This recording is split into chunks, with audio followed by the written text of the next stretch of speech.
You're listening to CFRN, the Christian Financial Radio Network. Good afternoon, traders, and welcome back to the CFRN E-mini Futures Cast. This is the daily broadcast of Indeterminate Length, where we discuss all things E-mini, along with some really big ideas on the finer points of trading gold, bonds, crude, sugar, the euro.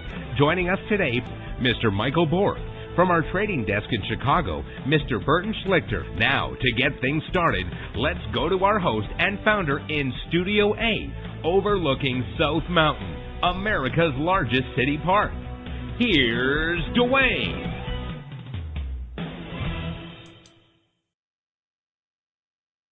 Good afternoon. Welcome back.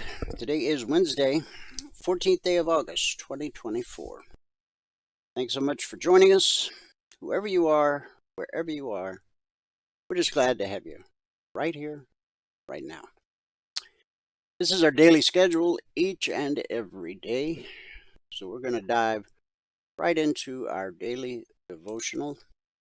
The topic of our devotional this week is crashing the chatterbox. The chatterbox is that endless loop that plays in your mind whenever you're awake. You're not good enough, or tall enough, or pretty enough, or wealthy enough. You're just not enough. But that's not what God says. Our scripture today is Ephesians 6, verses 10 through 18. And I'm going to share with you from the Message translation. Now, this is Paul writing his letter to the church at Ephesus, starting in verse 10, and that about wraps it up. God is strong, and he wants you strong. So take everything the Master has set out for you, well-made weapons of the best materials, and put them to use, so you will be able to stand up to everything the devil throws your way. This is no weekend war that will walk away from and forget about in a couple of hours. This is for keeps, a life or death fight to the finish against the enemy and all his angels. Be prepared. You're up against far more than you can handle on your own.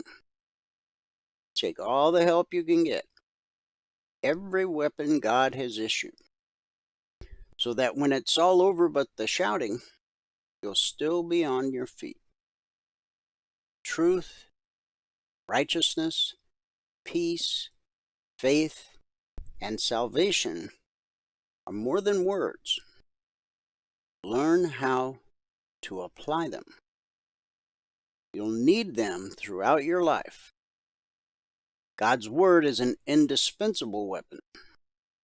In the same way, prayer is essential in this ongoing warfare. Pray hard and long. Pray for your brothers and sisters. Keep your eyes open.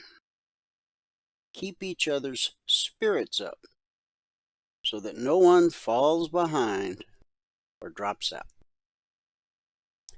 Again, that was Ephesians 6, verses 10 through 18 from the Message translation. Hang on for me just 1 second.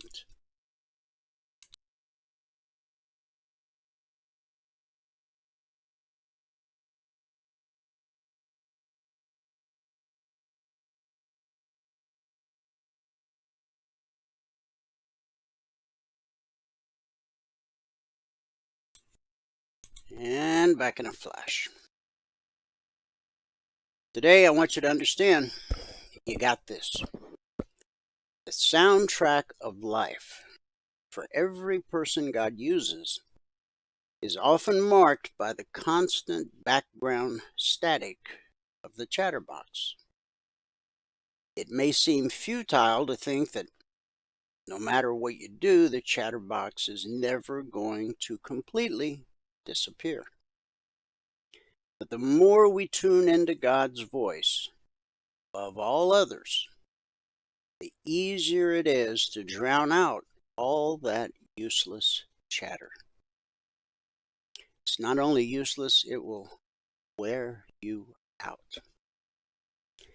Now, when insecurity creeps in and tries to poison my thoughts, I know who God says I am, and I can choose, make a conscious decision to believe what He says over the lies of the enemy. When fear tries to bully me and block my progress, I know God is at the bottom of even my worst places. And I can fight with faith in His promises. When condemnation twists the way I see my past mistakes, I know the truth of God's love, and I don't have to stay in my sin. And when discouragement puts a detour in the path of my progress, I know God's word is the only direction I need to follow, and that I will use His strength to accomplish His work. So when the chatterbox starts up again tomorrow, and it will, you don't need to cringe or hide. Don't worry. You've got this. Just don't stop crashing. Chatterbox is not as powerful as you might think. Though the chatterbox can never be silenced, it can always be crashed. Swiftly, decisively, and continually. Join me in a word of prayer. Heavenly Father, thank you for equipping each of us with the tools to hear your voice over all others. You have given us everything we need to stop the enemy's advances in their tracks. Give us the strength to turn to you as we crash that chatterbox every single day. It's in Jesus' name we believe and pray. And everybody said, Amen. Amen. Happy Wednesday. Let me give you the numbers from around the world. Start here in the U.S. with the cash markets, or the indices, as they're called. Currently, the Dow is up 260 points. The NASDAQ is up 57. The S&P 500 is up 27. The Russell 2000, our man in the street, is down 5. So again, with the divided markets, we'll see by the end of the broadcast if the other indices start heading in the direction of the Russell, or if the Russell turns green the rest of the bunch. In the commodity basket, crude oil down 61 cents, trading 77.72 last. That's a drop of almost 1%. Gold down $25.40, trading 24.8240 last. That's a drop of a little over 1%. Silver down 26 cents, trading 27.52 last. That's a drop of almost 1%. In the Asian markets at the close, the Nikkei posted a gain of 209 points. Shanghai dropped 17. Hang Seng fell 60. And in the European markets at the close, FTSE up 45, the DAX up 67, the CAC up 57. So we had a mixed day in Asia. It was a green day for the UK, and at the moment, it is a mixed radio Wednesday here in the US of A. We got 3 of the major indices pretty solidly in the green, but the Russell 2000 just dipped another point into the red.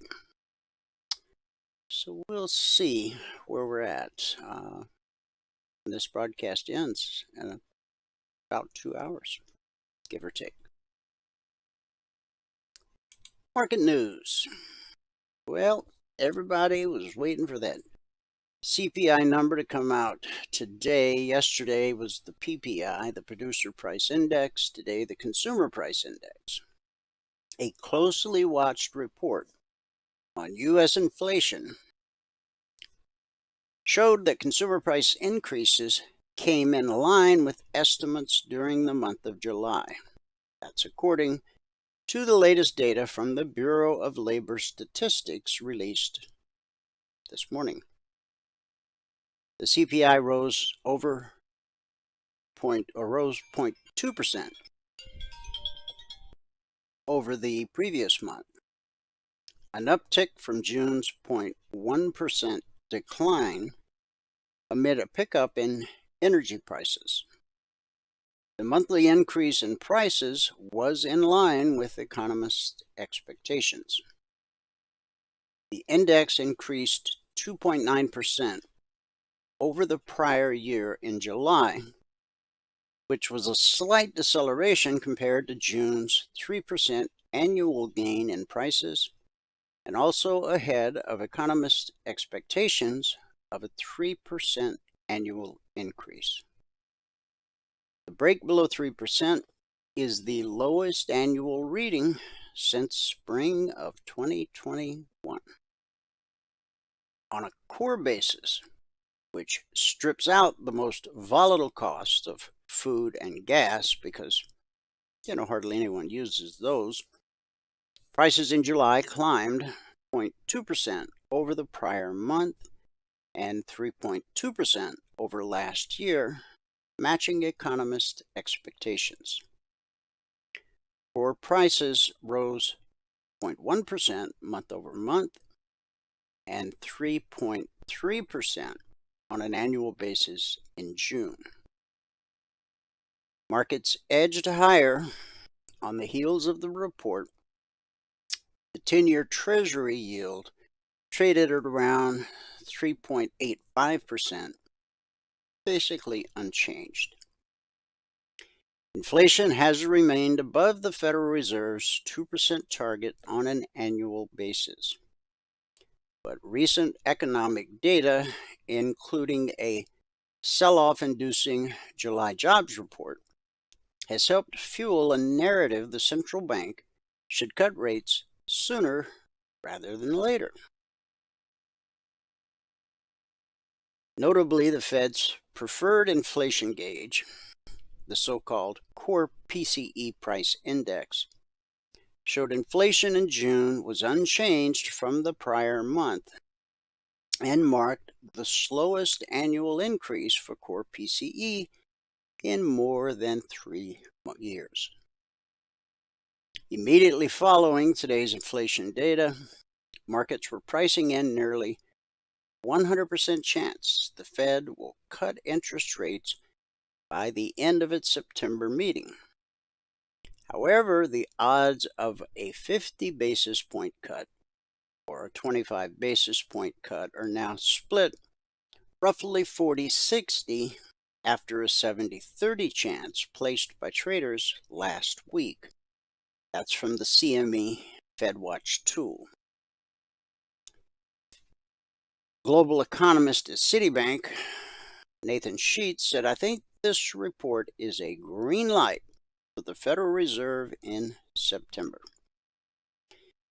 He noted it would still be a close call on whether the central bank would implement a 25 basis point or 50 basis point cut, adding that Thursday's retail sales report for July would be a key data point to watch. As we head into the elections, We know the rates are going to get cut. It doesn't matter what the data says. And I think most of you fully understand the reason why. Don't want to spoil Barbie's prom. A milder inflation reading released today removes one of the last hurdles the Federal Reserve needed to clear before cutting rates. Again, just another green light. Now, Wall Street has never been more sure lower rates are coming. But as always, the devil is in the details. The latest Bank of America Global Fund Manager Survey, released yesterday, shows that 93% of investing professionals who manage a combined $590 billion in assets believe short-term interest rates will be lower in 1 year. That figure marks an all-time high stretching back to the beginning of the survey in 2001, far surpassing the pandemic high of about 60%, as well as the survey results in 2008, which topped 80%. This extreme opinion is buttressed by its corollary. The Fed's monetary policy is already at an extremely restrictive level. 55% of survey respondents believe as much, which is the highest level since October of 2008. This is some real big picture stuff. That comparison is notable. Back then, some of you will recall, Lehman Brothers had just failed over the weekend. And the Dow was routinely dropping hundreds of points anytime an official appeared on national television attempting to calm the public. Today, the biggest credit risk is related to the Japanese yen carry trade, which blew up last Monday. And while it may cause further destabilization across the Pacific, the carnage has been somewhat contained. Nevertheless, as is typically the case on Wall Street, the incident only served to ramp up rate cut expectations, for which the stars are finally aligning. Economic data has also softened to the point that the issue of Fed independence, lowering rates ahead of an election, has taken a back seat, essentially green-lighting a move at the mid-September meeting. So everybody from Main Street to Wall Street is absolutely confident rates are going to get cut. My question remains the same. Should they have ever been raised? Good news for seniors. The time has come to steel yourselves for a modest increase in your Social Security check next year. The annual COLA, or cost of living adjustment, is likely to be 2.6%, less than the 2024 COLA of 3.2%, which bumped up the average monthly benefit by more than $50, and well below the 8.7% increase in benefits received 2 years ago. Unfortunately, today, unless you drive one of those smart cars, I don't think you can fill your tank with $50.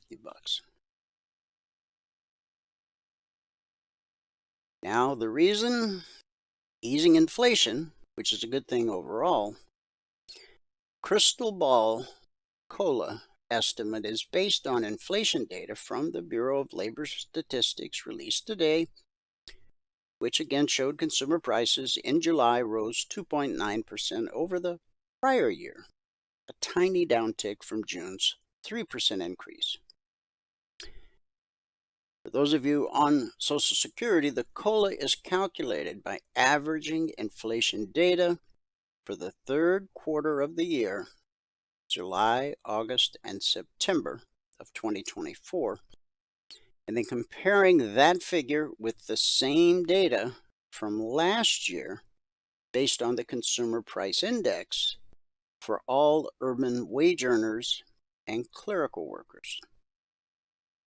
Social Security Administration is expected to announce the actual 2025 COLA in mid-October after the release of the September CPI data.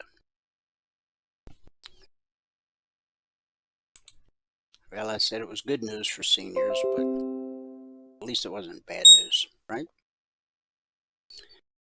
According to Bloomberg, a bid to break up Alphabet Incorporated's Google is one of the options being considered by the Justice Department after a landmark court ruling found that the company monopolized the online search market, according to people with knowledge of the deliberations. Okay. The move could be Washington's first push to dismantle a company for illegal monopolization since their unsuccessful efforts to break up Microsoft 2 decades ago. Less severe options include forcing Google to share more data with competitors and measures to prevent it from gaining an unfair advantage in AI products, according to the people who asked not to be identified. Alphabet shares were down 3.8% at 10:13 a.m. in New York, the most since August 5th, when a federal judge ruled the company has an illegal monopoly in the search market. Regardless, the government will likely seek a ban on the type of exclusive contracts that were at the center of its case against Google. If the Justice Department pushes ahead with a breakup plan, the most likely units for divestment are the Android operating system and Google's web browser, Chrome. Officials are also looking at trying to force a possible sale of AdWords, the platform the company uses to sell text advertising.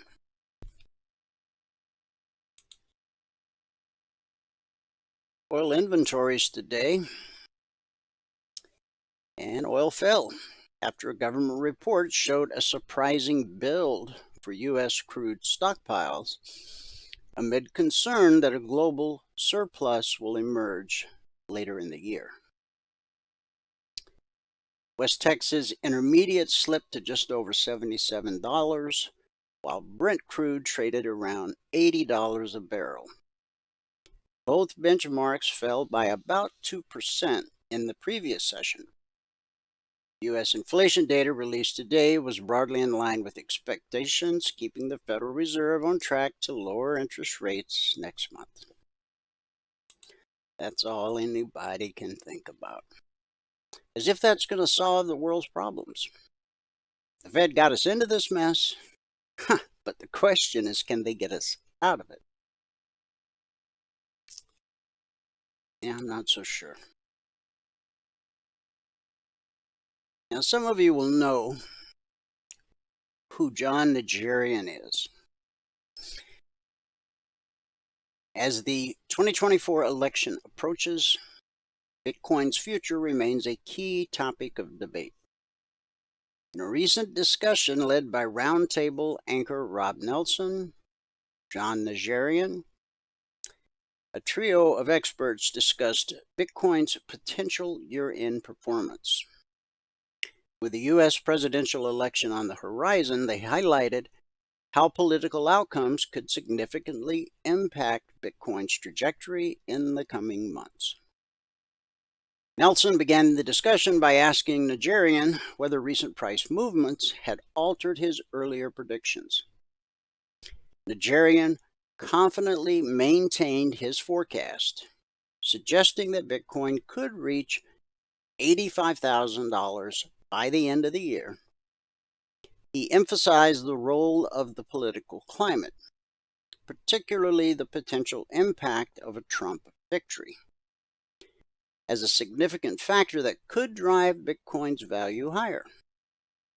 Najarian pointed to the stark differences between the candidates on their stance towards Bitcoin, noting that a pro-Bitcoin Trump presidency could significantly influence the market. Now, the third member, David, of this discussion, David Goldstein, echoed Najarian's outlook, estimating that Bitcoin could rise to between 80 and 85,000 with a lower bound of 70,000. Goldstein also stressed the influence of Trump's stance, asserting that the former president's bullish and unfiltered attitude toward crypto could be a major catalyst for Bitcoin. He highlighted that Trump's support for Bitcoin, free from external influence, could play a crucial role in shaping market sentiment. Vice President Kamala Harris, as she gets ready for the prom, has yet to make a formal policy position on anything, much less Bitcoin. Democrats who are pro-crypto say that she too will announce a pro-crypto shift ahead of the election. Well, she's going to do whatever they tell her to do. As the year unfolds, the intersection of Bitcoin and politics will be closely watched, with many hoping for a significant rally in the digital currency despite the unpredictable political landscape ahead. Hollywood swinger. The Hollywood Actors Union, SAGA, now it's SAGA-AFTRA. Okay. SAG is the Screen Actors Guild. I don't know what the other part is. Announced on Wednesday a deal with online talent marketplace Narrative that enables actors to sell advertisers rights to replace their voices with artificial intelligence. As performers fear AI will make theft of their likenesses common, the new agreement seeks to ensure actors derive income from the technology and have control over how and when their voice replicas are used. Well, if you can't beat them, join them, right? And it means you don't have to get up and leave home and go sit in a booth somewhere in downtown LA to do the voiceovers. Just let the machines do the work, and all you got to do is walk out and get your check once a month. Or have one of your servants go to the mailbox for you.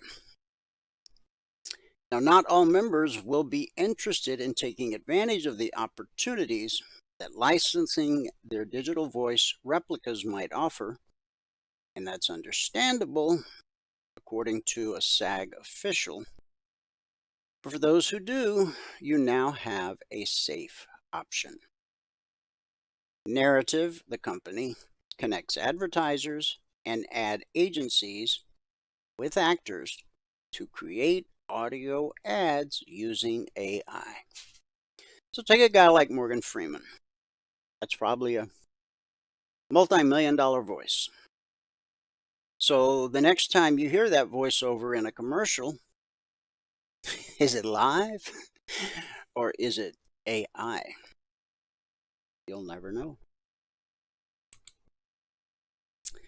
And that's all the news fit to read. Let's go to Logic 247.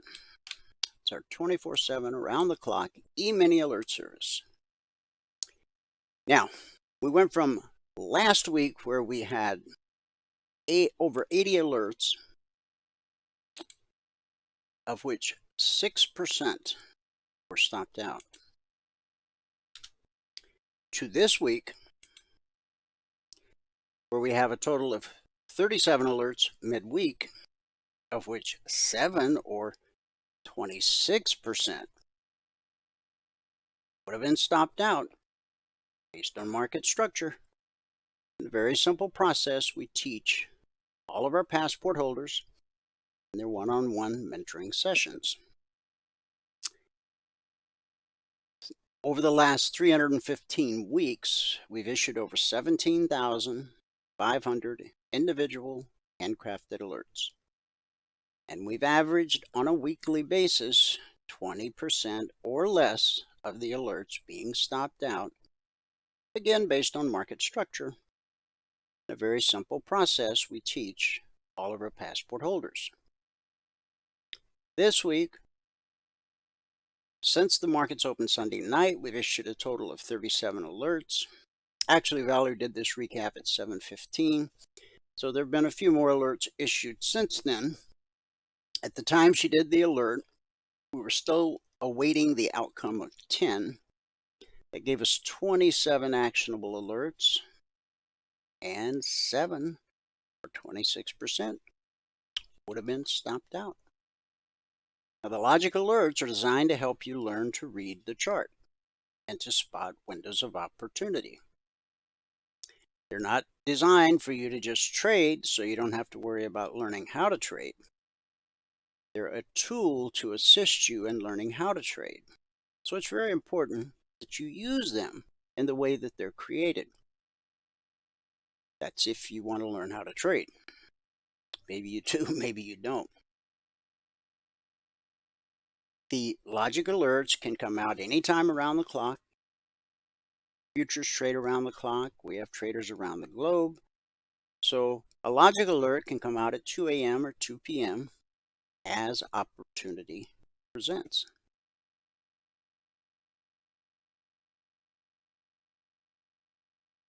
The first thing you do when a logic alert comes out, as you're learning to read the charts, is bring up the 30-minute chart, and looking at the chart and drawing horizontal lines on your chart, you figure out how that alert was put together, how the entry point was determined, how the initial target, which is designed to give you your goal for the day, was determined, and the additional targets.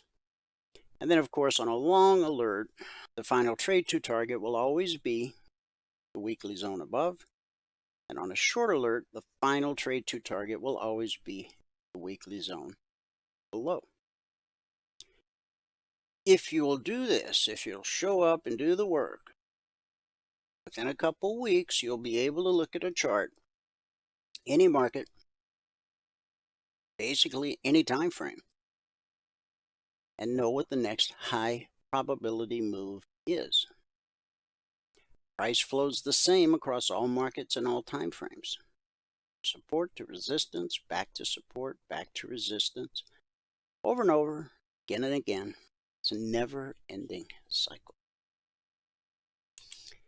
Now, long before we had Logic 247, we had our original alert service, the Concierge Trade Alerts. And they're different in a couple different ways. Number one, they don't come out around the clock. Posted as a static report shortly after the Globex open. Now, Monday night, I got them out right at the market open, 6 p.m. Eastern. I had stuff to do yesterday, so they didn't come out till 7:20 p.m. Eastern.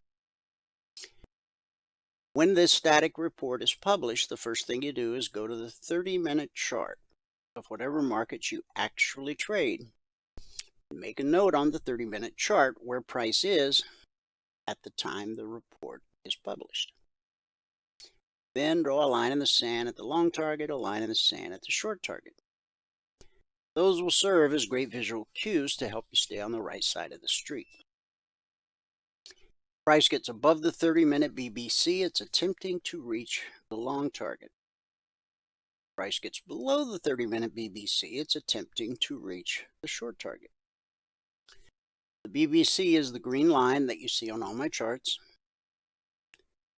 Markets are fractal in nature, so no matter what market or time frame you apply the BBC to, it functions the same. Always relative to the time frame you're using it on. If price gets above the green line, you anticipate higher prices.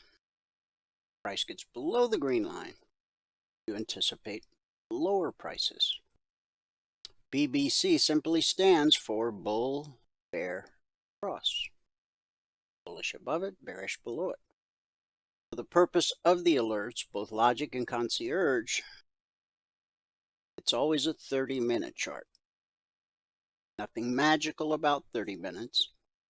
It's simply the time frame I chose many years ago, and I've stayed with it because if it's not broke, there's no need to fix it. Now this is where you get to look left yourself. See, with the logic alerts, I look left for you. Show you the entry point, the initial target, the additional targets. Now you get to do that and find out if you have in fact learned how to read the chart. If not, you go back to the logic alerts and work on it until you do. Also, by now, you should know how price behaves at a weekly trading zone. It's important because price is always trying to reach a weekly zone. Price is above the 30-minute BBC, it's trying to get to the zone overhead. Price is below the 30-minute BBC, it's attempting to get to the zone below. Published the zone since December 14th of 2009. This December will mark 15 years. They come out Monday morning at 6:15 a.m. Eastern. And once they're published, they're carved in stone for the entire week. They don't change in any way whatsoever. So, at 7:20 p.m. Eastern last night, all of our members and trial members had every one of these targets. So let's go take a look at the daily chart. You always work your way from the top down. Okay. We overcame yesterday the daily BBC. And we ran into resistance at the 38% fib retracement. We've now spiked the 38, but we're well off the high of the session. How we close today, if we close above this line right here, which was the lowest fib extension, if we close above that today, then we may be looking at this leg, retracement, leg. In other words, that may be a signal that we're getting a continuation of this uptrend that we were in from April 19th to July 16th. Now we've been in a downtrend of late, a leg, and a retracement, a leg, and a retracement, a leg, and a retracement. Now remember, the last time we pulled back to the BBC in this downtrend, we spiked it. And it looked like we might be resuming the uptrend, but that turned out to be a magnificent head fake. Is it possible this could become a magnificent head fake? It is. Support is at the low of the day and the daily BBC. Below that's the step line, and then below that's the 50% fib retracement. If we trade through the 50, then we're going to run into blue and climbing, which is support. It's bullish. Then the 62. And then this bullish cross from way back here, May 8th. Okay? Last week that held as support all week.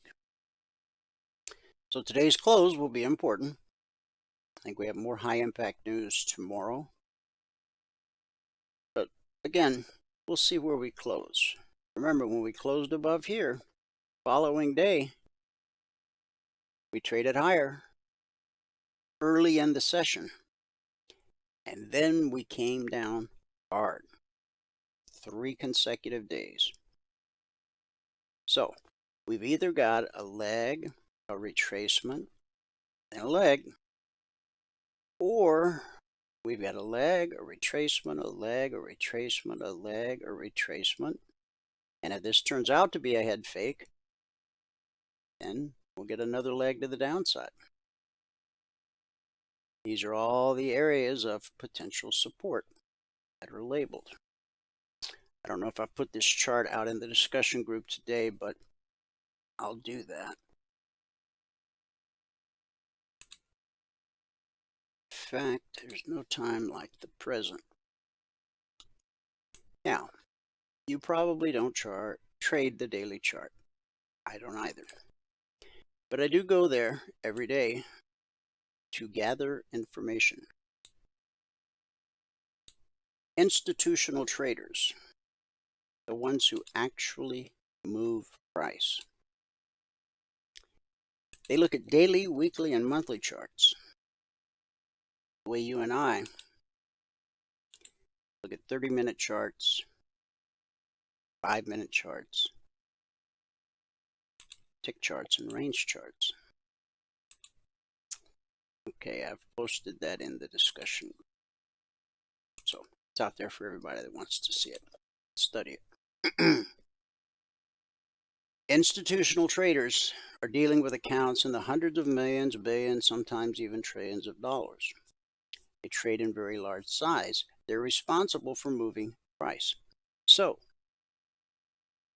whatever you trade, whether it's futures or stocks or crypto or Forex or ETFs, if you just spend 2 minutes at the beginning of your day looking at the daily chart, quite often it will be very evident what the institutional traders are doing or not doing. And you can also spot when there's indecision. Okay, got a green-bodied doji going on right here. Price failed us at 54.8775. Now this lowest fib extension is up at 54.98, so that would be another 20 points above the high of today. So do we continue to move higher, or do we collapse? Again, the purpose of the daily chart is so that you can identify major areas of resistance. Like, you can't see this on your range chart or on your 5-minute chart. You don't even know this exists. This support here, you won't see that or know that on your smaller time frames. So again, you're not going to the daily chart for the purpose of trading the daily chart. Although if your account size is big enough and you can handle the risk, then it's a great chart to trade. But for most people, it's simply a place to gather information, to understand what the deep pockets are doing, because if you do what they're doing long enough to get your goal for the day and then have the discipline to put the mouse away, then you just might be a trader. Okay, the 30-minute chart, as I said, is where all alerts, both logic and concierge, are created. The vertical line separates today, Wednesday, from Tuesday. When price rallies up to a weekly zone, we expect resistance. When price drops to a weekly zone, we expect support, until proven otherwise. So here's the open last night, and we just pretty much flatlined. We did pop up and hit the long target there, and there, again there, and there. Then, at 8:30, we had the CPI come out, and it didn't move the needle a whole lot. In fact, it was at 11:30 that we got the big move up, and then the following 30 minutes, how quickly it reversed. This is a market looking for direction. Okay. Now, if we take out the low of this candle, we got a nice big window of opportunity here. In fact, because price rarely travels in a straight line, it's pretty doubtful that price would get all the way through there in one fell swoop. 54.53 down to 54.43. That's a 10-point window. So you might see price come about halfway down, rally back to the top of the window, and then complete the move. And then you're going to run into potential support here, here, here, and then you're at the zone. There is still one more zone overhead up at 55.25/26. On the Dow, here's where we opened last night. Price overcame red and falling, turning it to blue and climbing, which is bullish. And that took us right up to the long target. Price then pulled back to the BBC. This is where that CPI number came out this morning. The zone down here is 775/780. And it looks like the low of this candle was 86. So 6 ticks. Support will always send the market looking for resistance, which you found at the zone. That sends the market looking for support. Pull back to the BBC holds more often than it doesn't.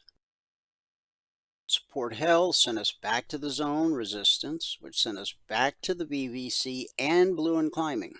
That's support times 2. So that sent us up over the zone. Put in a high at 41.77. The highest zone for the week is up at 4,600. Now, only 3 things happen at a weekly trading zone. 70% of the time is consolidation. 20% of the time is rejection. 10% of the time is the slice. And when the slice runs out of steam, it will typically retrace back to the zone it sliced through and continue in the direction of the slice. So it's in the process of working its way back, but the step line is directly below price, so that's potential support. Blue and climbing is potential support. The zone is potential support, and then the BBC. Price always reverts to the mean, and whether the pullback comes from below or from above, pullback holds more often than not. On the Russell, this is where we opened last night. We just consolidated along the zone. Remember, that's what happens 70% of the time. This was the little window of opportunity we drew in yesterday, which did fill. Once we overcame the zone, we ran right up to the long target. We hit the zone at 21.25/26. Spiked it all the way up to 21.40. And now that's all gone bye-bye. And we're all the way back to the short target where the market found support. Support bounced us up to resistance at the BBC. Pullback held. And now we're back to the short target. So you've got several windows of opportunity from 2081. I'd probably let that one go. 2079 down to 75. That's 4 points. Now, this bullish cross here would typically be support, but you've already had 2 candles spike through it. So that kind of blurs things. Okay. But we've seen the long target and we've seen the short target. When price is above the BBC, you know it's trying to get to the long target and the zone overhead. When price is below the BBC, you know it's trying to get to the short target and the zone below. And it's done all of those. The NQ. Here's the highest weekly zone for the NQ. 19303/04. Here's where we opened last night. Pretty quiet sideways, and then we popped up, hit the long target. More sideways, we tagged it again. Staying above the BBC the whole time. The pullback to the BBC held, as it does. And then we ran up to the target and spiked the target. Sent us back to the target. We spiked again. This was the 9:30 open on Wall Street. Sent us down to a low on the session. 18,925 half. Yep. Support sends us looking for resistance. Resistance sends us looking for support. Now, this is not a typical chart. This is not typical price action. There are so many factors outside of technical analysis at play, and we're not fundamental traders, we're technical traders. This chart is basically useless. Crude oil opened just below the BBC. Attempted to rally. Ran into this resistance from yesterday. Put in a double top. Dropped below the BBC. Hit the short target and the zone, which we expect to be support, and it was. Bounced us up to the BBC. Pullback held. And that sent us down through the zone to the zone below. That's based on the inventory numbers. This morning we had a build, and that bounced us up to resistance, which has sent us back to support. The zone is 7730/5.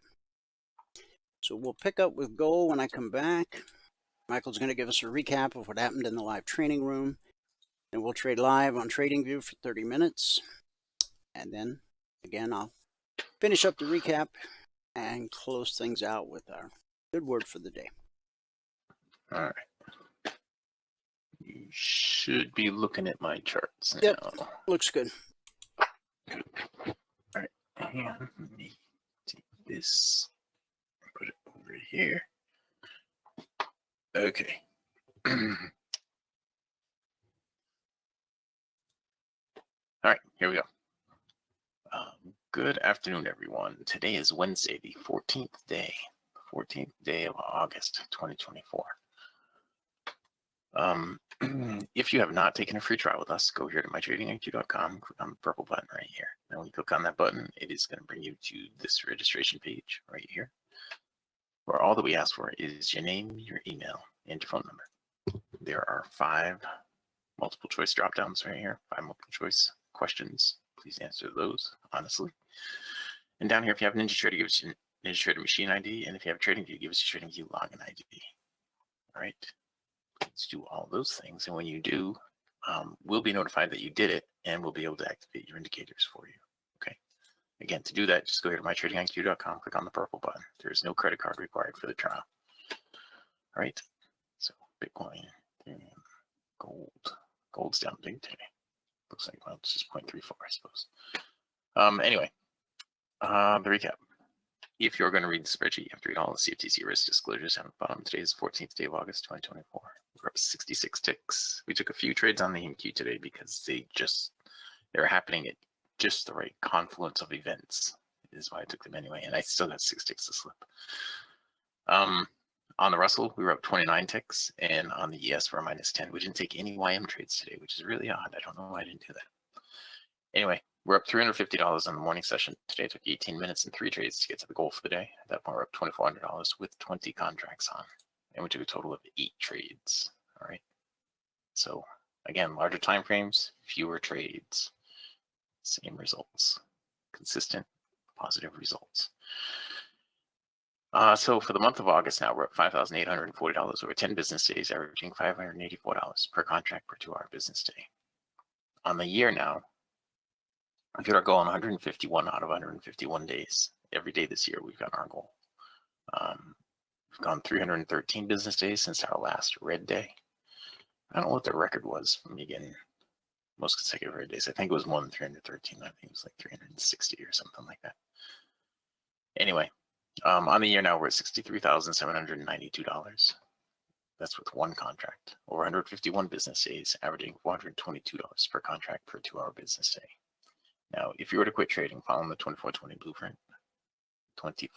blueprint, if you were to quit trading once you get your goal for the day, the goal being $100 per contract, you should get to a gross profit of $2,000 per contract every month. And if you do that, you should be able to add another contract. For every $2,000 that you get in gross profit, you should be able to add another contract. That should occur once a month, at least once a month. Quitting when you get the goal for the day. And it shouldn't happen more than once a month. Quitting when you get the goal for the day. It should only happen once a month. Quitting when you get the goal for the day. All right. Now, if you keep trading, then it should happen more than once a month. But if you stop, then yeah, you get it. Anyway, if you did that starting in January of this year with one contract, you'd be on your 8th contract right now, and you'd be at $1,786 per hour. Now, if you did it like me, starting in January of last year, you'd be on your 20th contract right now, averaging $7,085 per hour. You would have worked only 48 hours so far this year. 48 hours this year, averaging $7,000 per hour. Not bad. All right, so let's get into the trades. Now, we didn't do anything with the YM, and I'm not exactly sure why. If I was too focused on other things, or if there just weren't a lot of opportunities. Looking here, it doesn't look like there were a lot of opportunities. I don't see a single blue arrow today on the YM. It's on the 19 range, okay? Now, with the black arrows, you could have taken some trades in here, but I didn't take anything here on the YM. And now I see why. The only blue arrow we had was in the pre-market. Right, purple arrow there was red at the open. Didn't take that. Purple arrow here, right after the open, didn't take that. Green arrow here. I think I was saying at the time, we're in the middle of, I think we had just started the lesson plan. And I might have been looking at this, it might have been the Russell, but the outer bands are flat, so I didn't want to take that. And there's just no other opportunities here on the YM today. So I guess in the larger time frame, there will be days where there's not a lot of opportunities. So we might have to bump down to a smaller time frame when those days happen. On the Russell, we did have some pretty good opportunity today. And we took, here it is again, you can see all the days action. Now, I don't know why, but I don't have my arrows drawn on. I have one right here that was a break even. Was that today? Today is 14th. Yeah, that was today. Okay, we had one right here. I did have that arrow drawn on. So on that one, we picked up 24 ticks right there. And then somewhere else, I picked up another 5 ticks. But you can see the blue arrows in here worked out okay. And this is a 19 range, right? A 19 range. So this blue arrow here worked out okay. That might have been where I got the other 5 ticks. The green arrow in here was going right into the zone. So I'm sure I didn't do that. Green arrow here was going into the zone. So I'm sure I didn't do that. If you would have done either one of those, it did go enough to give you, well, 89.0 was the entry point, and it dropped down to 87.6. So that was 14 ticks right there. And on this one, 89.4 was the entry point, and it dropped all the way down to 86.5 for 19 ticks. So, 89 to 86. I'm sorry, that was more than 19. 89.4 down to 86.6. It was 29 ticks, not 19. Something like that. It was 20 something ticks. Anyway, there was a green arrow over here that I didn't get. That was a nice green arrow. It would have given me some profit or a break even at the very least. You know, if you let it run the full target, then you would have had 45 ticks, I think. You know, with a 25 by 45 bracket on that. And during the break, there was a nice blue arrow here coming out of the weekly trading zone. Now that's the kind that you look for when you have the weekly trading zone and the ribbon and the blue arrow all in one spot. That's the kind of trade that you look for. That's the kind of trade that I did take today on the NQ. Okay. And so on the Russell, we ended up with plus 29 ticks.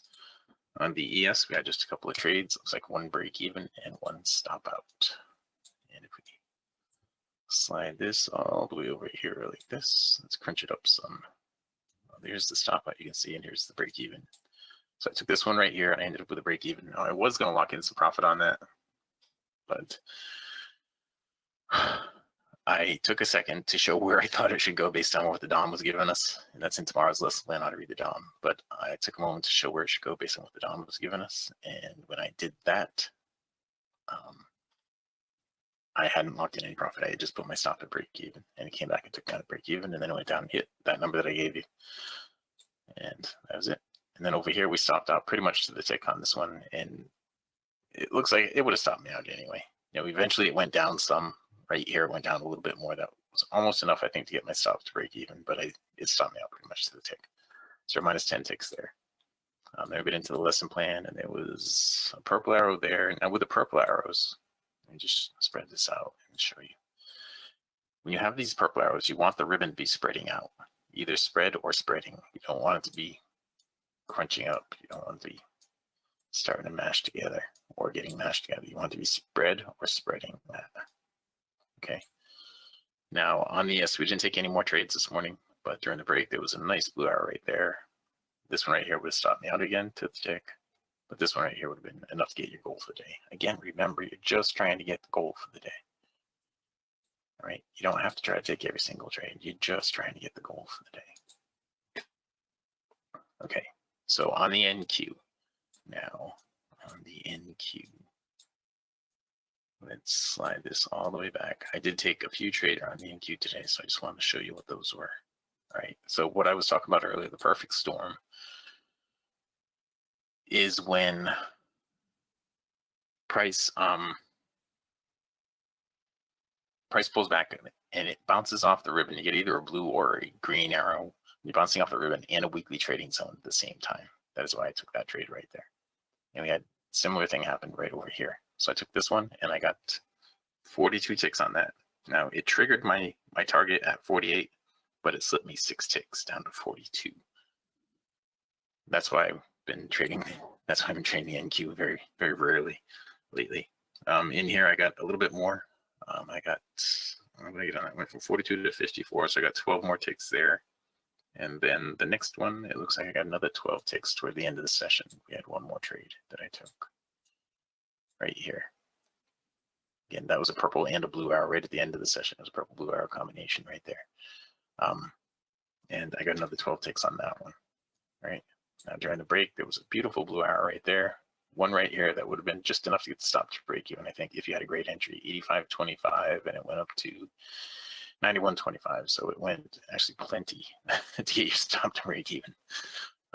You only need 10 ticks to get your stop to break even in this, right?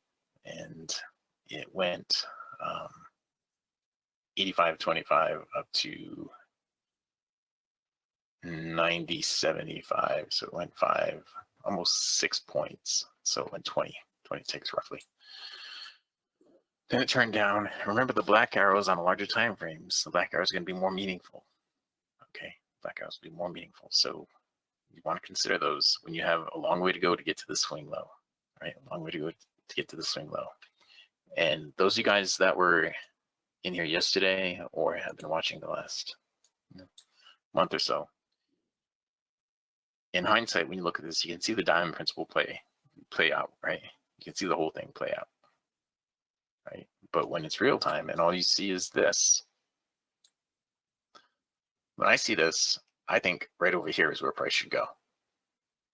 Now looking at this, that would be 19,095, something like that is where I think price should go. And it should be like right over here, in a time span that's, let me just draw it for you. All right, so that's twice that size. So let's just draw twice that size over here. So that's how far over when it should happen. And this right here, 2 of those. So it should be right about here. So that's how far down it should happen. And this is how far over it should happen using the diamond principle, right? What's my stop loss on the 31 range? My stop loss, hang on, let me just show you. I am using a 36 by 48 bracket. Michael, here it is right here. 36 by 48 bracket. Okay, remember everything that I said yesterday about the larger the time frame, how it's inversely proportional to stop size? Because on a larger time frame, every arrow should be a pivot. Okay, the question was, what's my stop loss on the NQ31 range? Okay, so this right here using the diamond principle that I just explained to you, and I explained in great detail yesterday, is what should happen. And bingo, right?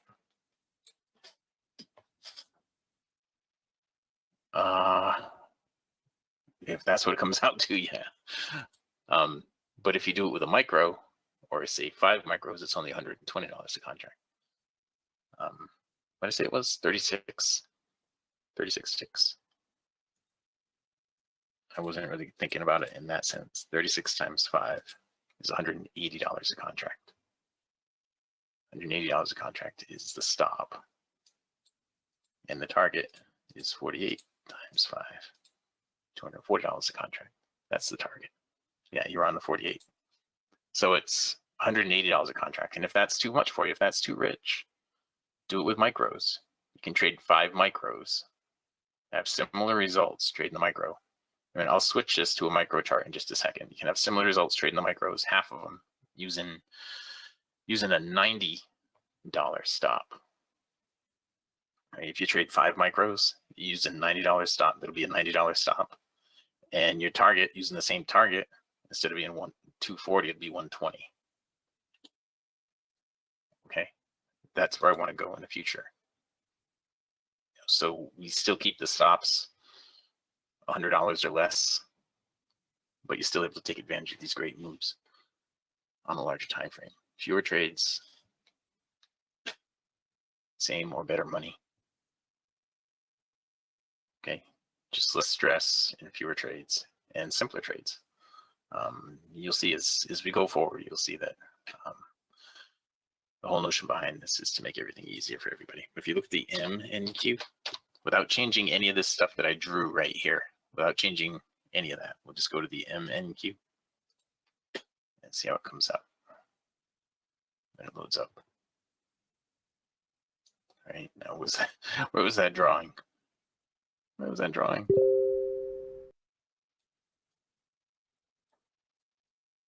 It should keep the same drawing on there. Hang on, let me go back to the NQ. NQ. NQU. There's the drawing right here. Okay, so it was 1217. Let me save it like this. Okay, and now we'll change it to the MNQ. MNQ at 1217 on the 31 range. 1217. Okay, so the drawing objects, I don't know why the drawing objects aren't there, but the price is basically the same. And the whole diamond principle is basically the same. Everything in here was the same. Okay, so you should have been able to take the same trade roughly. And what is the price at right here? This is 19,123. Let me go back here. NQ. And this is NQ exclamation point. Let's do this. I want to go back to the NQU.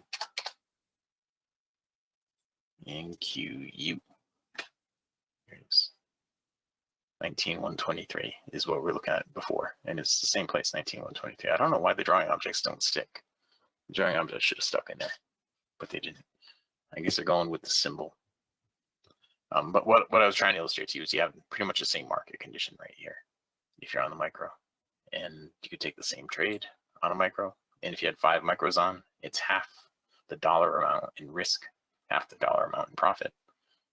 but you're still able to take advantage of the same nice trade on a larger time frame. That's the point. Okay. So on the NQ, we took, this was our last trade right here, and that was a plus 12. That got us to 66 on the NQ today. This is all during the break. There was a nice trade there, a nice trade there. Purple arrow here. Now, I was saying with the purple arrows, you want to have the ribbon either expanded or expanding. This was good enough to get the stop to break here. Remember, it's a 31 range bar. So the entry point being here is 79. It ran up to 84, almost 85. So that's 20 something ticks. That brings us current right now. Okay. Right. Yes, I thought that seemed like a little bit much. Like, that's why I wanted to actually bring out the calculator and do the math. I wasn't doing it in my head. A lot of stuff in my head today. All right. So, any questions in here yet for anybody else? All right. So we'll just trade now, and we will just trade. We're in a weekly trading zone here. Outer bands are completely flat here on the YM. Now that's the old context. Put the new context on here and see when that loads up. It's gonna load all the way up. I must have shut some things off on that one today. I guess we can put that one back on. All right. And the Russell no trade zone, weekly trading zone, sorry, and a no trade zone. The ES and no trade zone, and the NQ outer bands are completely flat. So we're not going to have any trades here with these markets.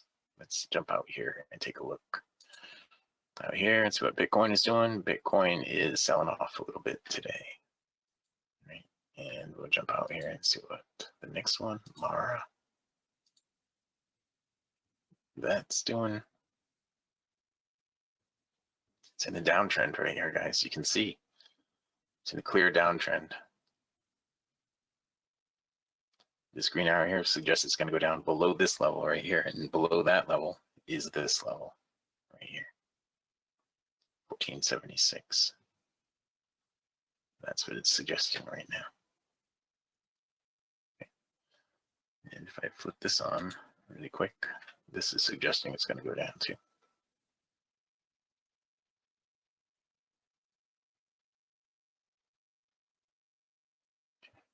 And usually this suggests it.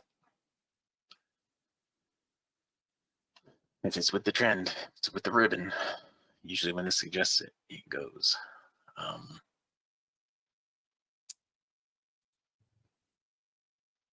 And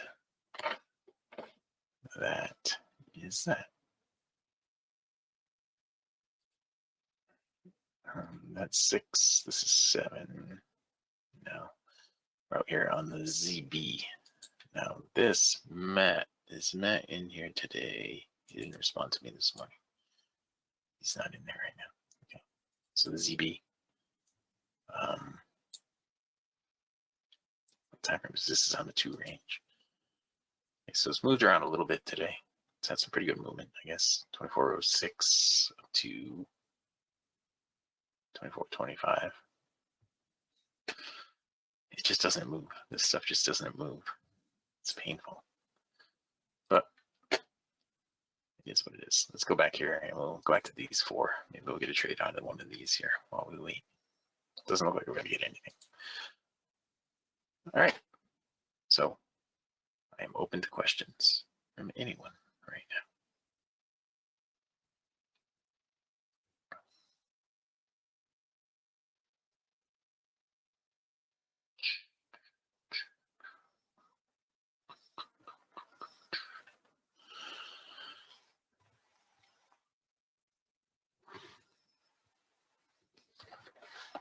Um, 13, 14, that was just now. That's interesting.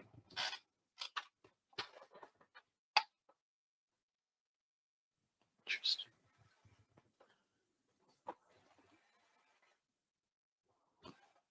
I'm curious if I put this back on the 7 range for a minute.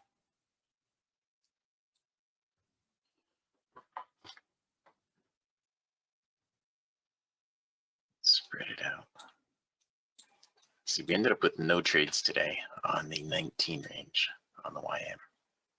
But if we bump it here to the 7 range, let's see that we did have some decent trades in there on the 7 range today. So what we're looking for now is, well, and this would have been nice if it pushed down from here, but it didn't. So that, I guess, is what we'd be looking for, is the down close or push down from right here.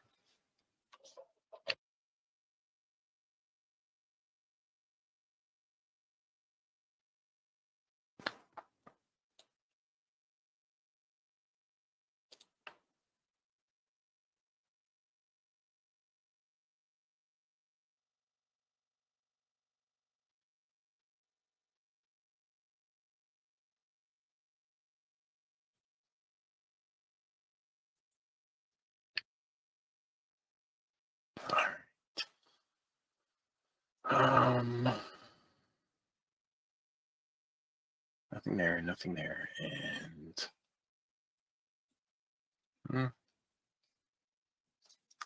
we're in no trade zones everywhere on all 4 of these markets, even on the smaller time frame here. We're still looking for the down close on this. Right, there's the down close. Okay, we finally got that down close on the 7 range right here.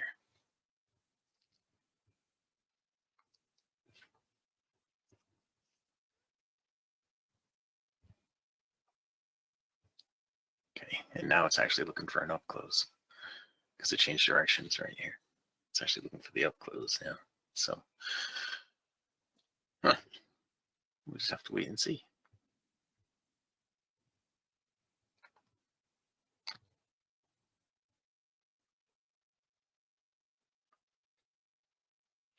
And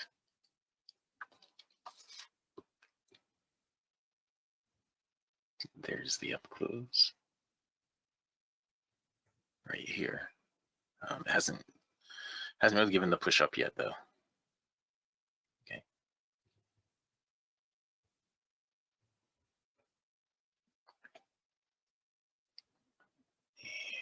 And let's see. No trade zone, no trade zone. We're coming out of the no trade zone over here on the NQ. The outer bands are a little bit bullish right here. Short term and long term. It's still blue, so the short term and long term are both bullish. And yeah.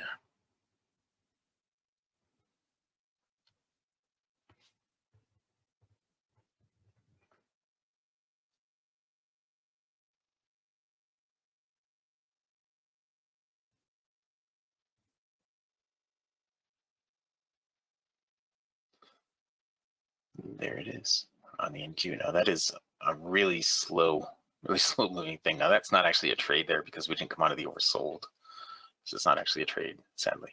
It did give you the up close, but it's not actually a trade. When it pulls into the ribbon like this and it hits the black line, you have to be coming onto the oversold to get that green arrow. All right. This one right here will probably give, yeah, it's not giving any arrow. It would have had to hit the ribbon to give any kind of an arrow right there, or come out of the oversold, and it didn't do either one of those. So it looks like it's going to have to push up right here and then pull back and do it again. Is what it looks like right now. Okay.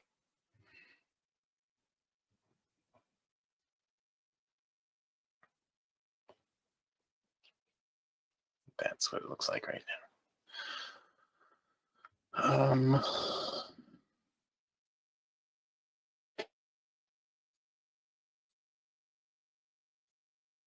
All right.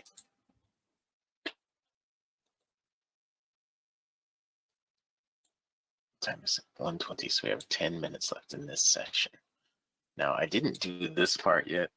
I'll do it again in a few minutes, obviously, at the end. But if you're in and you're watching the live stream on YouTube and you haven't taken a trial with us yet, go here to mytradingIQ.com, click on the purple button right here. There's no credit card required for the purple button. When you click on that, it's going to be into this registration page where all that we ask for is your name, your email, and your phone number. There are 5 multiple choice questions in here. Just fill them out honestly, right? I mean, there's simple questions. Simple questions. just fill them out. And down here at the bottom, if you have a Ninja Trader, give us your machine ID so we can set you up with that. If you don't have Ninja, that's okay. If you have TradingView, give us your login ID. All right. If you don't have TradingView, then what we recommend is that you go out here to mytradingiq.com, click on trading platforms right here. All right, now DT Pro is what I actually trade on. That's this stuff. That's what I actually trade on. All right, so you can download that right there. And in here, the trading platform that I actually take the charts from that you see right here, that is this, TradingView. Okay, take the trial with TradingView. If you have not taken a trial, you can click on this right here. We get coins if you do that. Really, we've never cashed in the coins. I don't know that it has any real monetary value, but it doesn't matter. Anyway, go and sign up for the trial with TradingView. Okay, and then down here, you have to send us your TradingView profile name or login ID. They call it different things in different places, so I call it different things in different places. It's the profile name, login ID / username, right?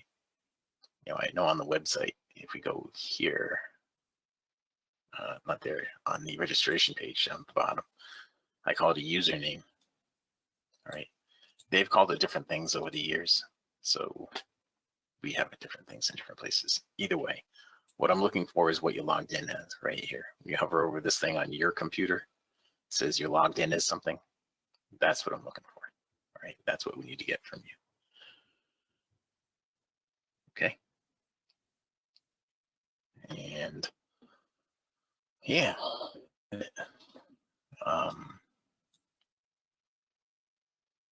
So we're waiting here to see if we have anything else. Anything else to trade with right here. And the YM actually gave this blue arrow back here a few minutes ago. It's about to give another trade right here. It gave one tick higher right there. Now this is on the 7 range. Okay, it's on the 7 range, so the stop is going to be 10 ticks. So you're going to be ticks above the swing low right there, be at 91. 8 ticks above the swing low is what you'd be expecting out of that. Now the last one just barely put in a higher swing. All right, so that just kind of canceled that because it didn't close up. So I'm going to cancel the order on that. There's a chance this is going to be a green arrow right there. It went right into a no trade zone. I was saying there's a chance it's going to be a green arrow because we had to wait and see what it was doing. We're not really, you know, everything that I was saying this morning about being in the longer leg and then having pullback leg and being in the longer leg again. That kind of happened here. But right here, we didn't move up above this. You know, those of you guys that were in the morning session today, what I'm talking about is, you know, the little legs within the big leg. Like this was an up move, this was a down move, this was an up move. This was a very deep down move right here, below that level. Then the up move did not make it above that level before it made another down move to that level, which was below that level. So in the bigger picture, you're in a trend change spot right here. So you want to wait for the confirmation on every green arrow. That's basically what I'm trying to say. Now, this morning I was saying which ones you don't have to wait for and which ones you do, which ones I don't wait for, which ones I do. In this case right here, the longer term trend is questionable. So that's why I wanted to wait until we actually had the bull out of the oversold to get the green arrow. And in here, we got the bull out of the oversold, but we went right into a no trade zone, so no green arrow in there. Does that make sense? Everything I just drew there for you, and why you would hesitate and want to wait for full confirmation to take the trade. If it doesn't make sense, let me know, and I will go into more detail. But hopefully it does make sense to you. Anybody that's been watching for any length of time, you should all get that.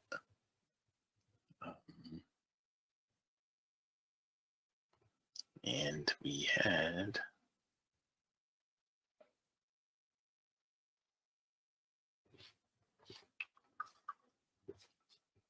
so it's making a nice push up right here. So we'll look for another push down from there. Okay, another push down from there. And a bounce off the ribbon is what we'll look for. The Russell has gotten out of the no trade zone, but the outer bands is still completely flat. So we're not going to take any trades there. The NQ has gotten out of the no trade zone. The outer bands there are completely flat. if we were going to take a trade on the NQ, it would have been this one right here, but that was not a valid trade. I just went over that a few minutes ago. We would need to get the green arrow on that, and we didn't because we didn't come out of the oversold. Here we finally came out of the oversold, but the context went too deep. It pulled back too deep to give us anything there. It lost momentum. Okay. All right.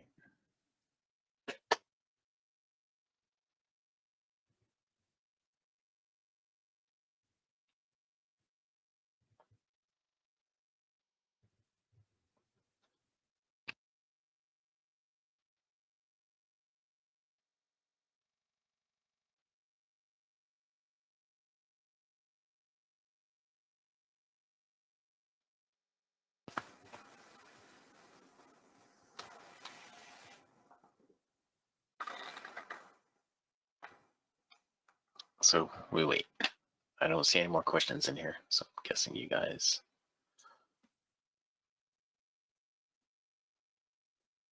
you understand everything that I'm talking about, and you understand why we're waiting.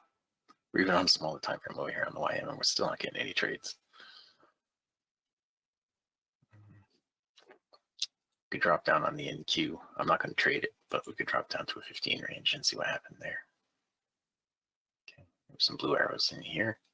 Didn't put it in a swing, so it was all choppy even on a smaller time frame. All right, and that is, well, it looks like it's getting ready to give us a short in here. Not quite there yet, but it looks like it's starting to get ready for it on a smaller time frame.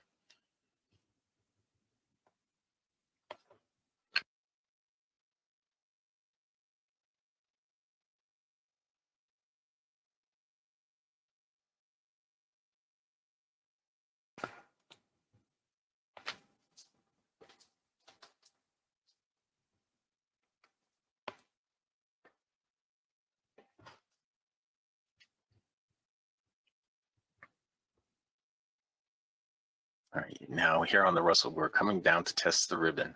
The outer bands are spread out just a little bit. They're still blue. They're spread out just a little bit. Now the purple arrow doesn't care about anything other than not hitting the black line. The outer bands have to be the right color. It can't hit the black line on the pullback, which it looks like it's done here. But if it didn't hit the black line, there's a possibility of getting a purple arrow here. If this were to close up, if this bar closed up and it brought the slingshot up, it made it bounce upward, then you would have a trade there too.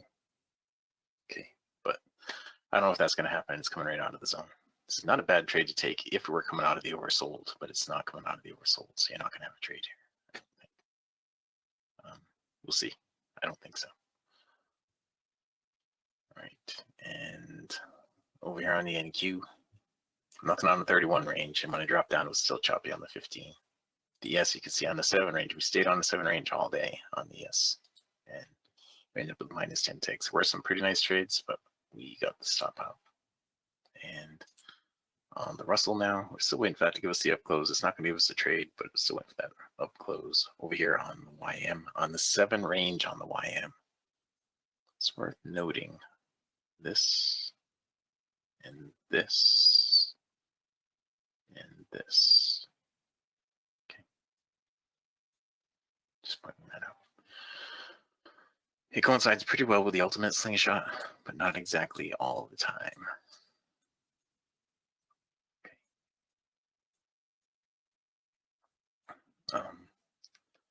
Go all the way over here, and we'll see what we got. All right. Well, I run out of time.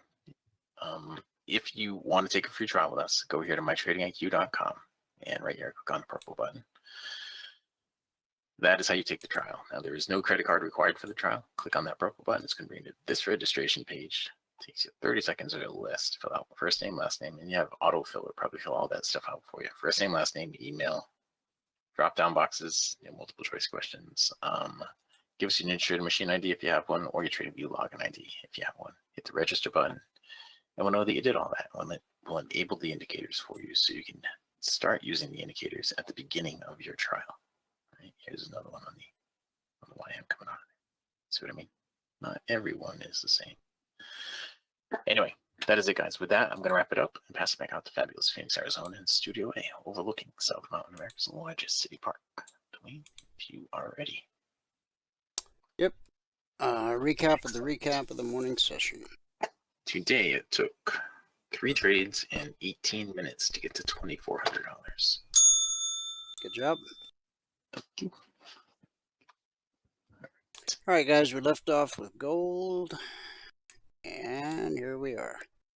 Here's where we opened last night. Remember, the vertical lines separate today, Wednesday, from Tuesday, from Monday. Monday, we had a pretty big day. Yesterday, it was a quiet, sideways day of consolidation. That's pretty typical. So we opened last night. We popped above the BBC, and we put in a high at 2512.2. So we missed the long target by just a few ticks. We immediately reversed, dropped below the BBC, and found support at the short target. When the market finds support, it's always going to go look for resistance, which it found at the long target. Resistance sends us to support here at blue and climbing, back to the target or resistance, and then we spike right here. That's when the CPI number came out. And we spiked up to 2519.70. The actual zone's at 2522/23. At resistance, obviously sending us looking for support. Now, we come down through the short target, get a leg and a retracement and a leg, which puts us right at the weekly zone, 2485/86. Then we consolidate there for 3 30-minute candles, and that's what happens 70% of the time when price encounters a weekly trading zone. Finally broke through the zone, and where do we find support? At the next zone, 2476/77. Support sent us up to resistance at red and falling. So now we're back looking for support. Could find support right here. The step line has crossed red and falling, putting red and falling basically below price, not alongside it as it was on the way down. On the way down, you had the perfect stack. Price, step line, red and falling, BBC. But that dynamic is changing after this bounce off the weekly zone. Now, that doesn't mean price can't continue lower, as it can. But once the step line crosses from the left side to the right side of red and falling, typically indicates a pullback is coming to the BBC. And as we've discussed, the pullback holds more often than it doesn't. However, in order for price to get to the BBC, it would have to overcome this weekly zone. And whenever we approach a zone from below, we expect resistance. When we drop to a zone, we expect support. The price would have to overcome this resistance, and then that would put us right at the BBC. And as long as that pullback holds, you then expect another leg down, at least to this zone, possibly this zone. Okay. Always be aware of where the step line is in relation to red and falling, blue and climbing. Up here, you can see the step line was on the left side of blue and climbing. When it crossed, what happened? Got to pull back to the BBC.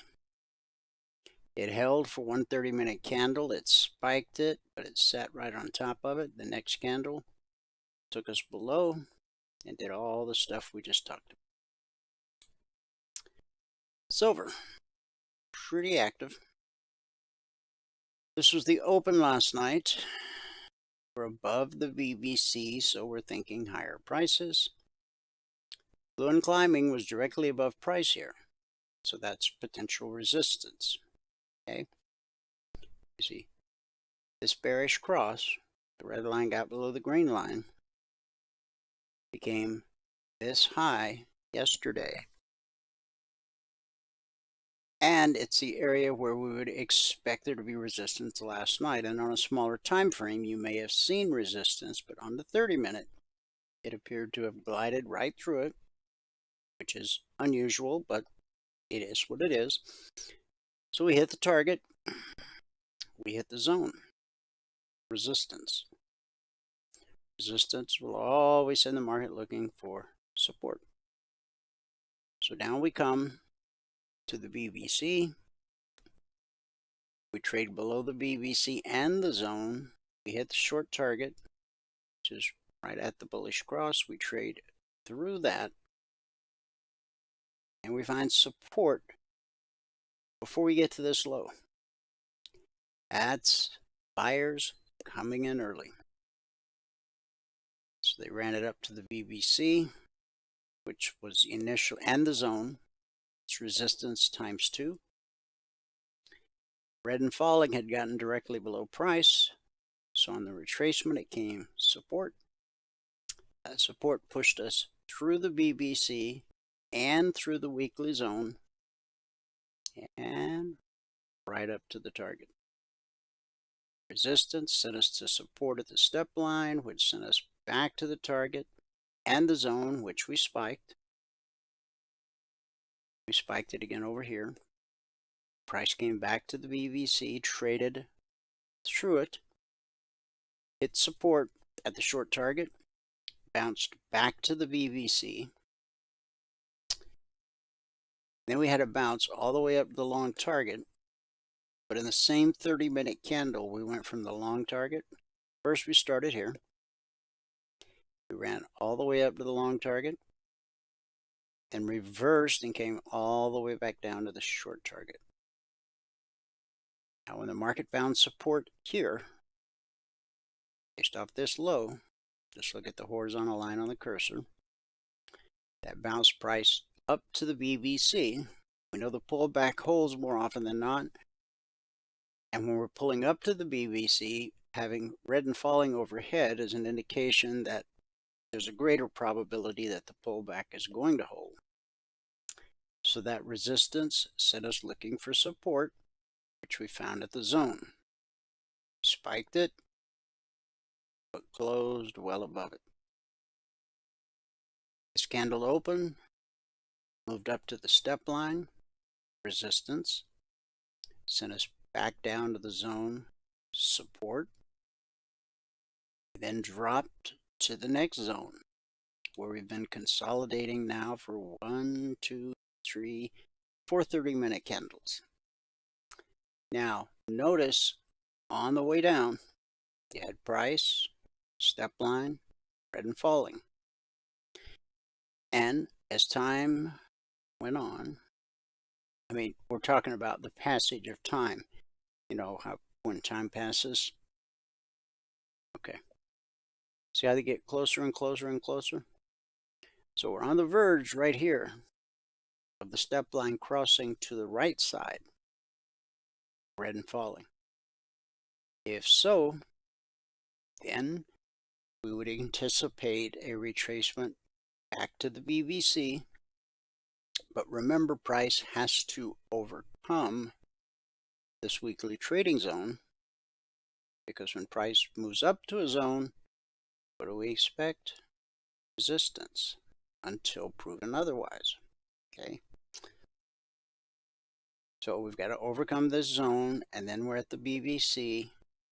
We expect that to be resistance till proven otherwise. And that would give you a nice trade opportunity back down to the zone. That's if the pullback holds. Now, what about trading up to the VBC? Well, nothing wrong with that. It's called counter trend trading. and the Logic 247 channel. There's over 17,500 individual alerts. Every one of them is a trend trade as defined by the 30-minute chart, price, and the BBC. If you're learning how to trade, I highly encourage you to trade with the trend until you master that. And then if you're, ready to try your hand at counter trend trading, it's not illegal, it's not immoral, it's not fattening. However, a counter trend trade does not have the same high probability, low risk characteristics as a trend trade. So as we continue to consolidate at the zone, which again is what happens 70% of the time, once that step line crosses red and falling, look for a move up first to the zone, then to the BBC, and if we find good resistance here, you'll have an opportunity to short back down to the zone and possibly back down to this zone. You only need 2 pennies in silver to reach your goal for the day. Now, let's call this 33 to 52. What is that? 19 pennies? Okay. So $950 per contract traded. Zone to zone. Silver is not the best market to trade if you're just learning how to trade. Okay. But it certainly is a good market for a seasoned trader.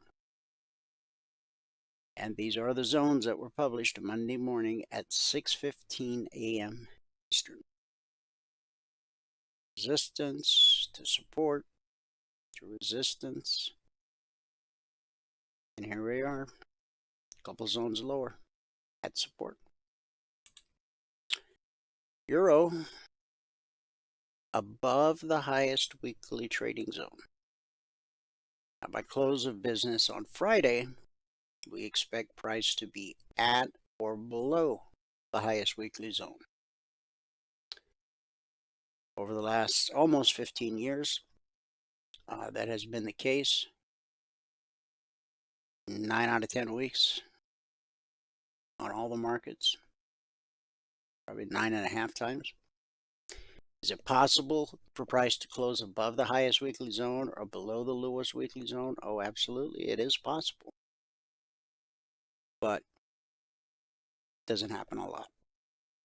So we'll see where the euro is come close of business Friday. One last look at the daily chart.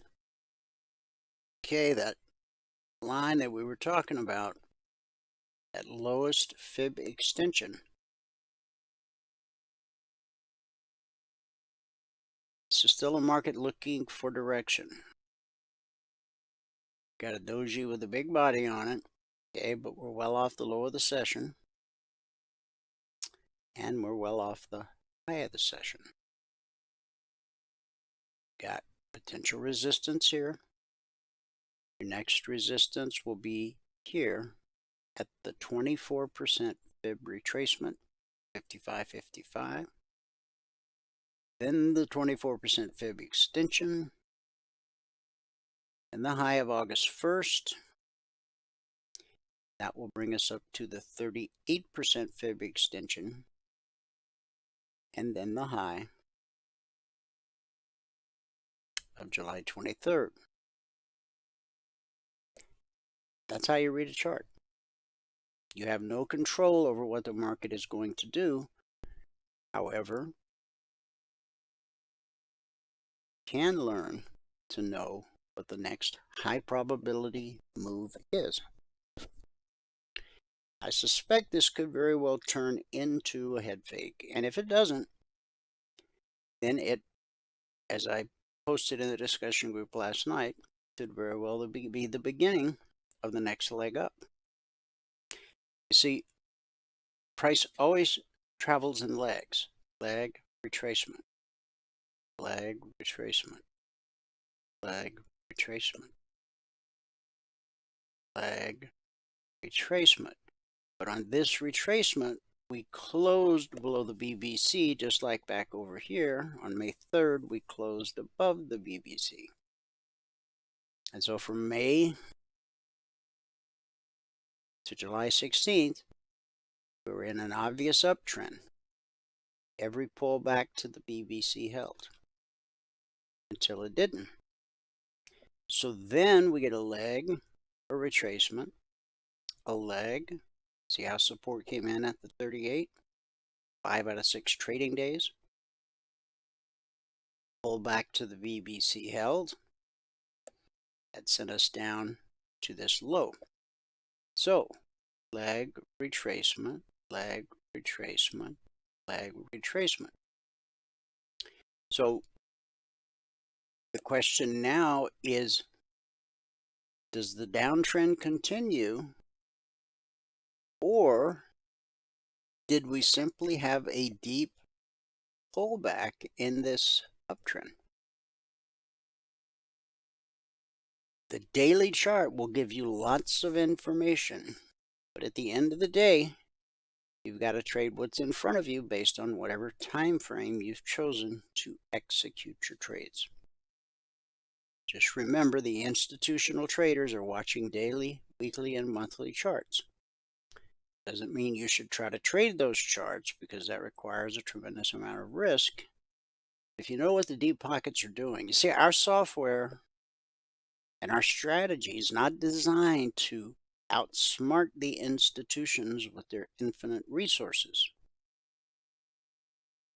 But by doing what I've just explained, you're literally looking over the shoulder of the deep pockets. Okay? You're bullish now, but all of a sudden when we hit 54.87.75, they lost a lot of steam.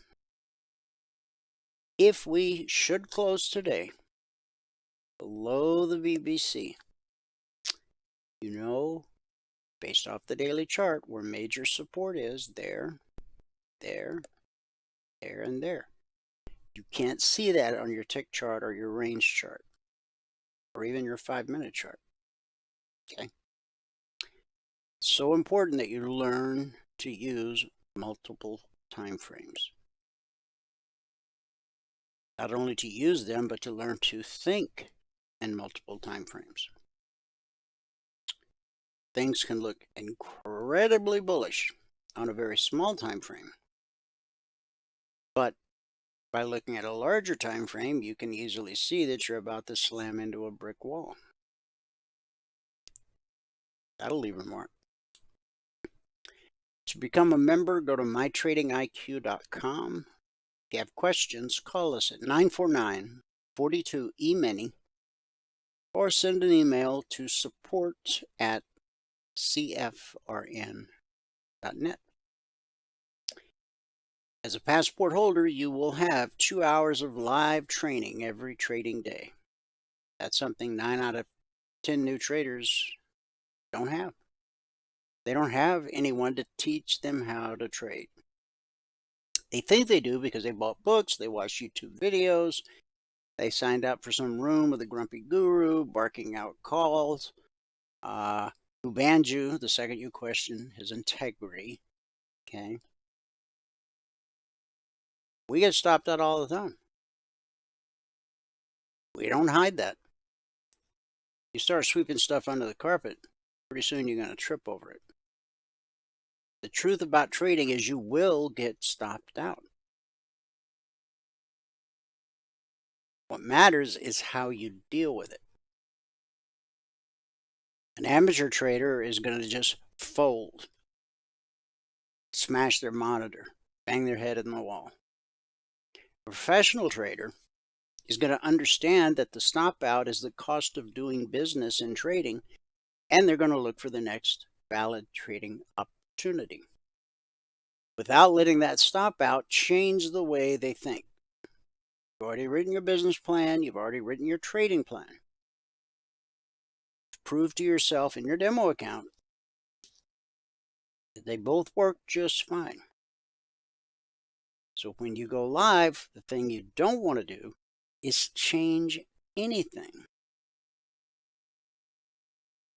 I assure you, your office isn't bugged, your phone isn't tapped, and nobody's trying to run your stops.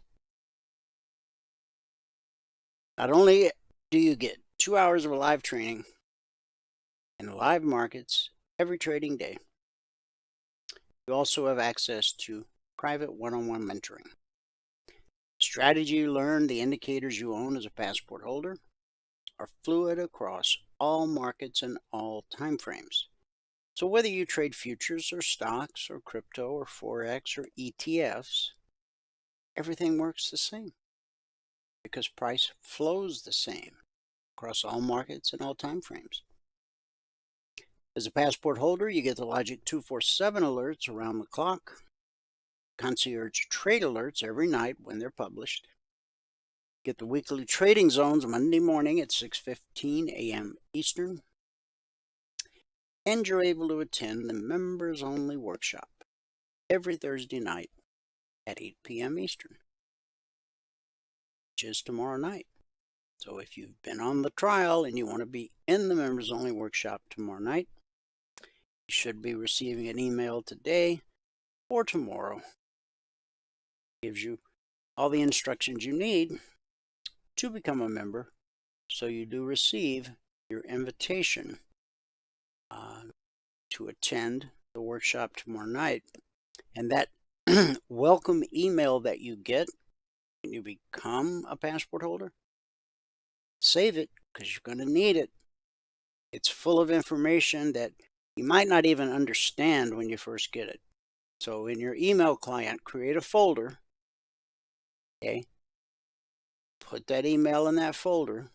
Call the folder whatever you want it. Call it trading, call it CFRN, whatever. You're going to need a lot. There's a lot of links in there. You're going to need those to access everything you have access to. So don't delete it. File it away so it's there when you need it. Okay? You're not going to absorb everything overnight. You're not going to be on the same page we're on day one. You got to show up. You got to do the work. When you're in the live training room in the morning, you should be asking lots of questions because you don't understand our strategy and how it works. Sometimes newcomers feel that their questions are going to interrupt the flow. No, nothing could be further from the truth. Your questions are the purpose of the live training room and the around-the-clock support we provide and the one-on-one mentoring sessions so that you can learn to first read the chart and then learn how to trade. In the live training room, not only should you be asking lots of questions, but you should be trading along in your demo account because you need to put together 10 consecutive days in a row in your demo account before you even think about going live. Once you accomplish that, the 2420 blueprint will give you the green light to go live with one contract. Once you go live, then your goal is to increase your account balance by $2,000. Once you accomplish that, the blueprint will give you the green light to add a second contract. Now, the big difference between the second contract and the first contract is that the first contract is funded with your startup capital, but the second contract is funded with profit you earned in the market. Blueprint's going to tell you when to add contract number 3, number 4, number 5, 10, all the way up to number 20. You only add one at a time, when it's time, and you only add with profit you earned in the market. That's designed to keep you from blowing up yet another account. Also, the 24/20 Blueprint teaches you how to write your business plan, how to write your trading plan. Both very important documents, and your chance of success without both of them is, well, slim to none. So make sure you do the work. Remember, if it were easy, everybody would do it. And then who would serve you lunch? All right, good word for the day. He will do it again. Genesis 35:14. Jacob set up a memorial stone in the place where he had spoken with him. There are events in all of our lives that, looking back, had to be the hand of God at work. Maybe you bumped into somebody who introduced you to your spouse, or a coworker resigned and suddenly you were promoted, or a stranger said something that spoke to your heart. These are all signs of God's favor, and when you're tempted to get down, you need to remember how God opened the door for you, how He made a way, or spared your life, or healed your child. There's no such things as coincidence in God's kingdom.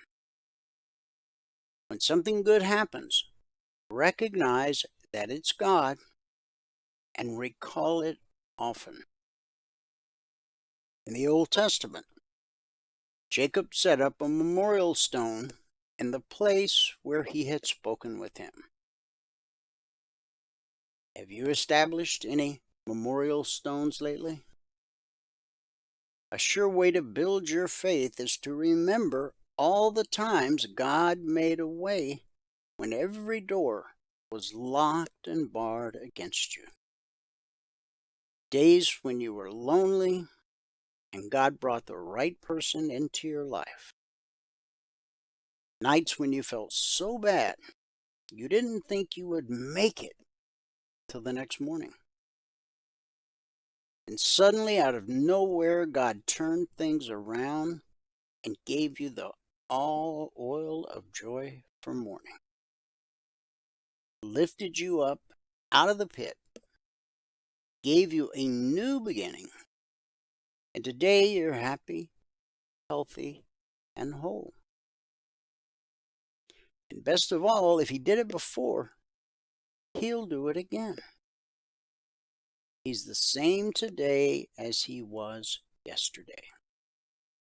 And when you take time to remember His goodness and faithfulness, it strengthens you to keep fighting the good fight of faith.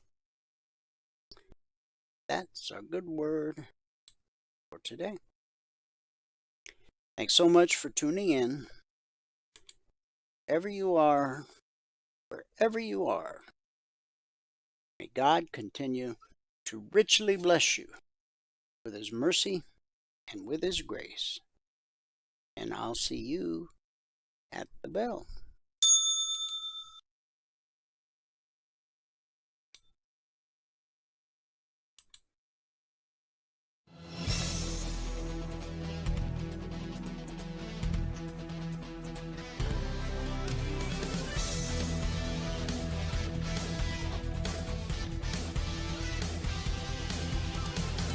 Remember this, there is no greater return on investment than to see a human life changed and given hope. As always, pray hard and trade safe. Any financial information discussed on this show is simply the opinion of our host, Dwayne Reeves, his co-hosts, and guests. To learn more about trading E-mini futures or to take a 1-week free trial in our live trading room, call 1-866-928-3310. 866-928-3310. Information discussed on this radio program should not be construed as a recommendation to buy or sell any security. Always do your own due diligence and consult with a licensed securities broker or financial planner before making any investment decision.